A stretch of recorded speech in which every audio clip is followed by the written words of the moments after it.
사도행전 3장 1절에서 10절까지 말씀입니다. 제9시 기도 시간에 베드로와 요한이 성전에 올라갈새 나면서 못 걷게 된 이를 사람들이 메고 오니 이는 성전에 들어가는 사람들에게 구걸하기 위하여 날마다 미문이라는 성전 문에 두는지라.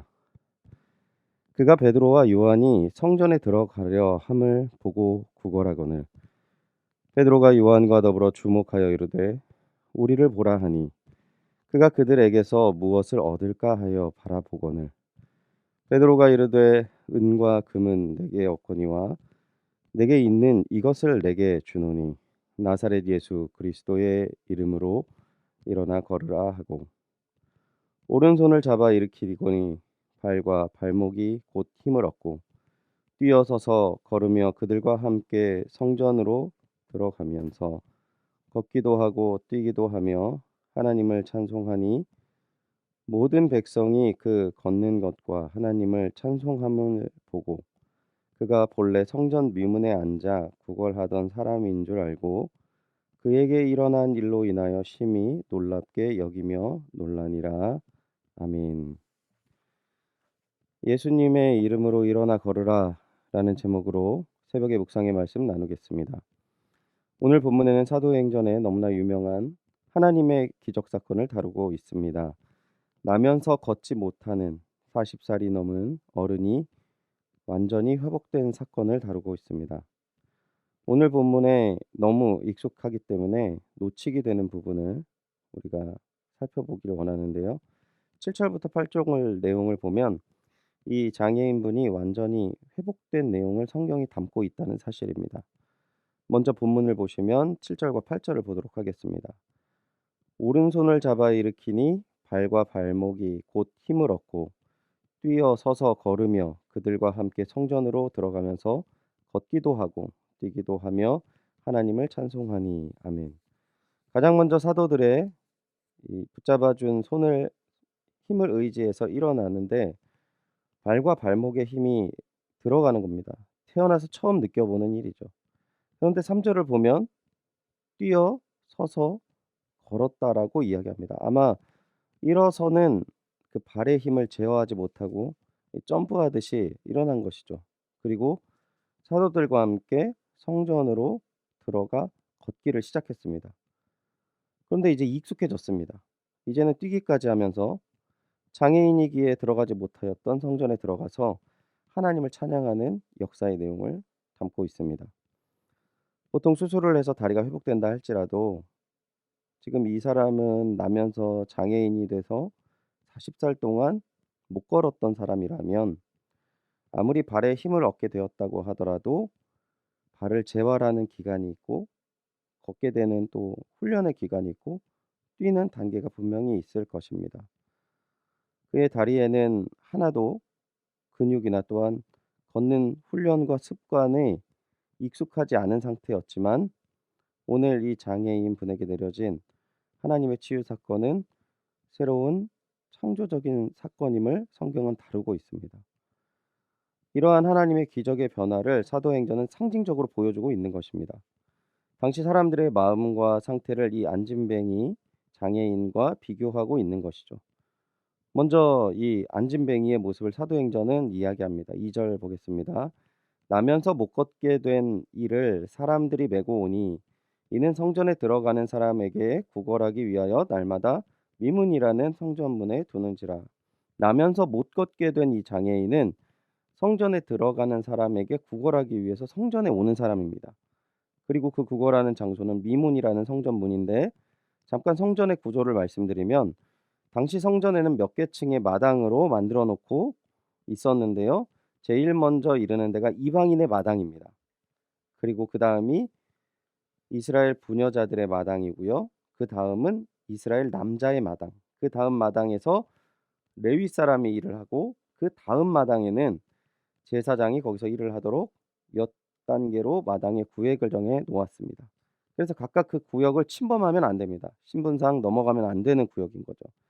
이방인의 마당에서부터 이스라엘의 부녀자들의 마당으로 들어가려고 할 때 거기에 니카노르라는 문이 있었는데 그 이름이 너무 아름답게 잘 꾸며 놨다고 해서 미문이라고 하는 문으로 이름을 불리었습니다.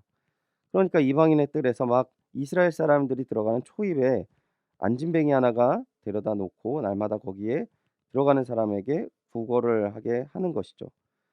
이 사람은 유대의 율법에 더 이상 들어갈 수 없었고 또 기도 시간에 맞추어 자신의 돈벌이를 하려고 성전에 오는 사람이었습니다.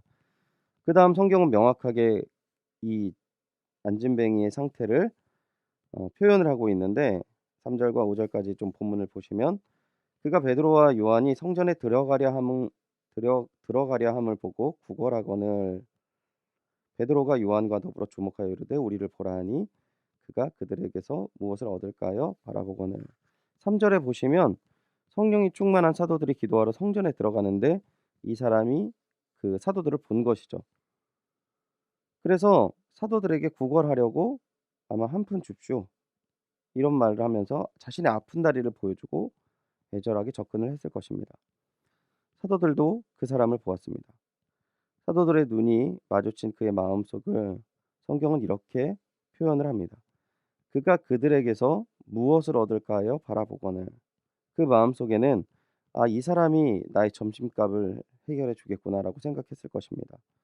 왜냐하면 사도들이 이 장애인분을 주목하여 우리를 보라 했으니까 기대할 수 있는 마음이 생긴 것이죠. 성경은 이 안진뱅이에 대해서 당시 성전에 출입하는 사람들의 마음을 대표적으로 보여주고 있는 것입니다. 하나님을 믿고 하나님 성전에 나오지만 입에 풀칠하기만 바라는 마음, 그러한 마음으로 나오는 모습들 대표적으로 보여주고 있는 것이죠.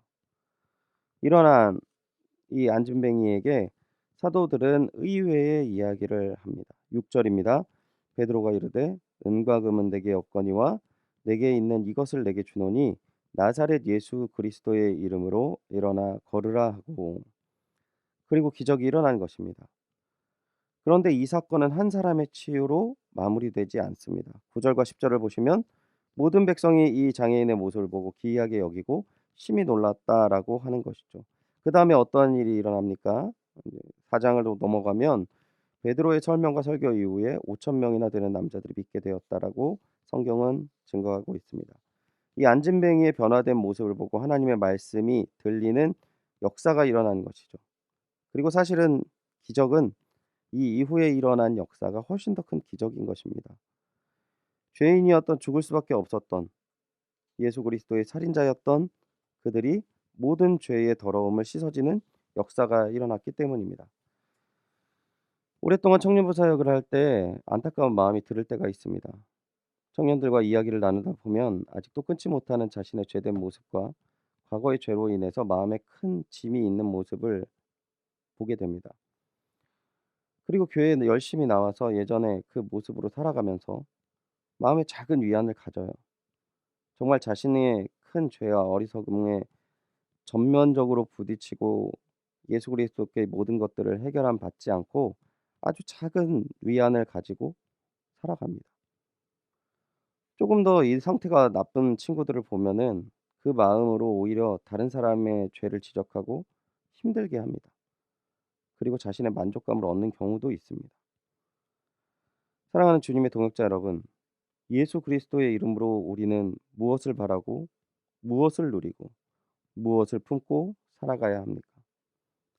새해에는 예수 그리스도의 이름으로 우리의 삶이 송두리째 변화되는 은혜를 누리시기를 주님의 이름으로 축원드립니다. 사도들은 안진뱅이를 주목하였다라고 표현합니다. 많은 의미가 있는 표현이라고 생각합니다.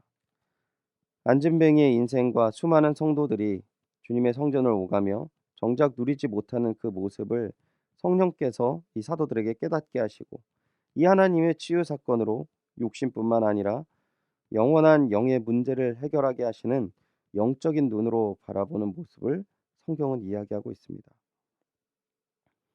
올해 우리의 육적인 눈으로 우리의 모습을 한탄하고 슬퍼하고 비난하고 좌절하는 것이 아니라 예수 그리스도의 이름으로 우리의 모든 한계를 뛰어넘고 아름, 아름다운 하나님의 교회, 하나님의 가정, 하나님의 사람을 기대하시고 온전히 주님을 따르는 일에 결단을 하시며 또한 그 하나님의 사람으로 누려야 할 풍성한 은혜와 사랑을 누리시는 귀한 하루가 되시기를 다시 한번 주님의 이름으로 축원드립니다.